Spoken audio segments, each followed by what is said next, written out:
যারা অনলাইনে জয়েন করেছেন ইউটিউবে ফেসবুকে তারা সবাই শুনতেছেন, একটু শেয়ার করবেন, বেশি বেশি শেয়ার করে এই মেসেজগুলো পৌঁছে দিন। বিশেষ করে প্রতারকদের ধরিয়ে দিন, প্রতারকদের রিপোর্ট করুন। যখনই দেখবেন আমার পেজ না, আমার পেজে দেখছেন আমি ডিব্বা হাতে নিয়ে ছবি দিছি, এই আমার পেজে দেখছেন কোনোদিন আমি কোনো ডিব্বা হাতে নিয়ে, এমনকি আমার একটা প্রোডাক্ট হাতে নিয়েও তো আমি ছবি দেই না।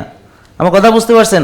দেই না যে এইগুলো এই প্রতারক চক্রের ধরার কারণে, বুঝতে পারছেন? তো এখন আপনি আমার পেজে কোথাও দেখবেন না যে আমি একটা প্রোডাক্ট নিয়ে কইতেছি ধরেন 100% গ্যারান্টি, এটা খাইলে ওজন কমবে। তাহলে আমার পেজে নাই, আমার প্রোডাক্ট বাইরের মানুষের পেজে আছে, আমার প্রোডাক্ট আমার এখানে নাই, বাইরের মানুষের কাছে আছে, এটা কেমনে মানুষ বিশ্বাস করে? এটাই আমার কাছে অবিশ্বাস্য মনে হয়।